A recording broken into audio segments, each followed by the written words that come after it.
Masih bersama karduk.com.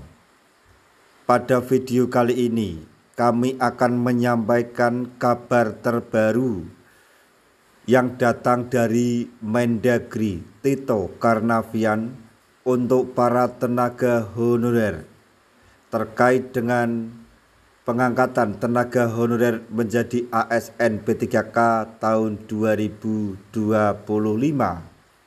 yaitu Mendagri bongkar masa depan tenaga honorer pasca P3K 2024 tahap 1 dan tahap 2.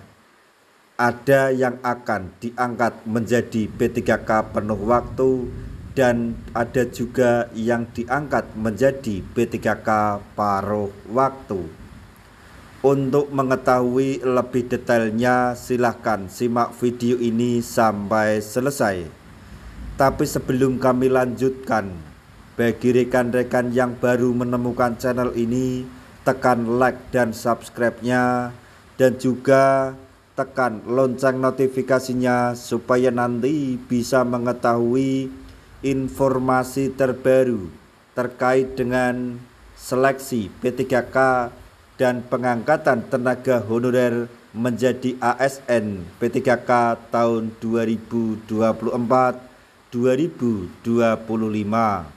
Sekarang mari kita simak dan cermati penjelasan dari Tito Karnavian selaku Mendagri berikut ini supaya nanti tidak gagal paham. Menteri Dalam Negeri atau Mendagri Tito Karnavian menyampaikan nasib non-ASN atau tenaga honorer pasca mengikuti seleksi pegawai pemerintah dengan perjanjian kerja atau P3K 2024 tahap kedua. Hal itu disampaikan Mendagri saat rapat bersama Menteri Pendayagunaan Aparatur Negara dan Reformasi Birokrasi atau Menpan RB, Kepala Badan Kepegawaian Negara atau BKN, serta sejumlah kepala daerah beberapa waktu lalu. Mendagri Tito Karnavian menekankan perlunya optimalisasi pelaksanaan seleksi P3K tahap kedua. Mendagri memperingatkan bahwa permasalahan tenaga honorer yang tidak segera dituntaskan dapat menjadi bom waktu di masa depan. Selanjutnya, penjelasan mengenai arahan strategis penuntasan masalah tenaga honorer. Tito Karnavian meminta pemerintah daerah segera mendaftarkan seluruh tenaga honorer yang telah tercatat dalam database Badan Kepegawaian Negara atau BKN. Hal ini merupakan langkah awal untuk menyelesaikan persoalan penataan tenaga honorer yang telah menjadi perhatian nasional. Pemerintah di bawah kepemimpinan Presiden Prabowo Subianto dan Wakil Presiden Gibran Rakabuming Raka terus berupaya mencari solusi yang komprehensif terhadap permasalahan tenaga honorer. Salah satu langkah strategis yang ditempuh adalah membuka seleksi P3K tahun 2024 yang diharapkan menjadi jembatan pengangkatan tenaga honorer menjadi ASN. Komitmen ini sejalan dengan amanat Undang-Undang Nomor 20 Tahun 2023 tentang Aparatur Sipil Negara atau ASN yang menegaskan pentingnya penyelesaian masalah tenaga honorer secara menyeluruh. Selanjutnya terkait dengan pentingnya pengelolaan tenaga honorer oleh pemerintah daerah. Mendagri menggarisbawahi bahwa setelah pelaksanaan seleksi P3K tahap 2 tahun 2025, seluruh tenaga honorer yang tidak terdaftar dalam database BKN tidak akan lagi menerima gaji dari pemerintah.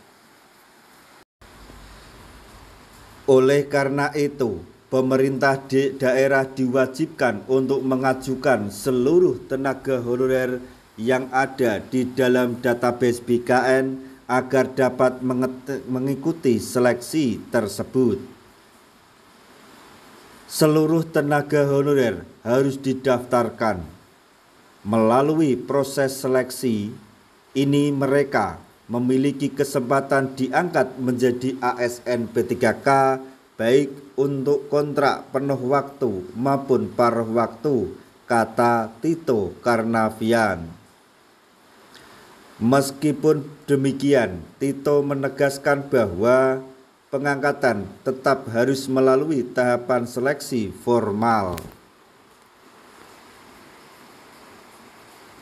Selanjutnya, mengenai nasib tenaga honorer pasca seleksi P3K tahap 2. Menteri Pendayagunaan Aparatur Negara dan Reformasi Birokrasi Menpan RB menjamin bahwa tenaga honorer yang terdaftar dalam database BKN dan mengikuti seleksi P3K tahap 2 akan dipastikan lulus selama terdapat formasi yang tersedia. Mereka akan diangkat menjadi P3K penuh waktu. Namun, bagi tenaga honorer yang tidak mendapatkan formasi akan diberikan status sebagai P3K paruh waktu. Sementara itu, tenaga honorer tersisa setelah proses seleksi ini tidak lagi berhak menerima gaji dari pemerintah sesuai dengan peraturan yang berlaku. Selanjutnya, instruksi tegas kepada pemerintah daerah.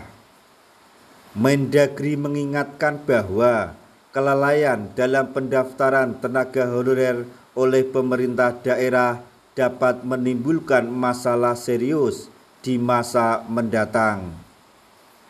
Oleh karena itu, pemerintah daerah diinstruksikan untuk memastikan proses ini berjalan sesuai dengan aturan, guna menghindari permasalahan selanjutnya yang dapat mengganggu tata kelola kepegawaian daerah.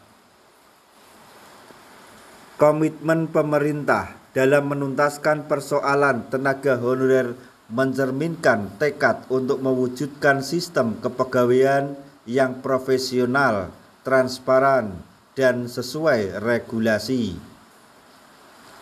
Pemerintah daerah diharapkan dapat memegang teguh amanah ini demi keberlangsungan pelayanan publik yang optimal. Nah, demikian tadi informasi yang dapat kami sampaikan, informasi terbaru yang datang dari Menpan RB dan Mendagri untuk para tenaga honorer di seluruh Indonesia terkait dengan penyelesaian permasalahan tenaga honorer tahun 2024-2025. Semoga informasi ini dapat bermanfaat bagi rekan-rekan tenaga honorer semuanya. Di akhir video, kami mengucapkan banyak terima kasih. Wassalamualaikum warahmatullahi wabarakatuh.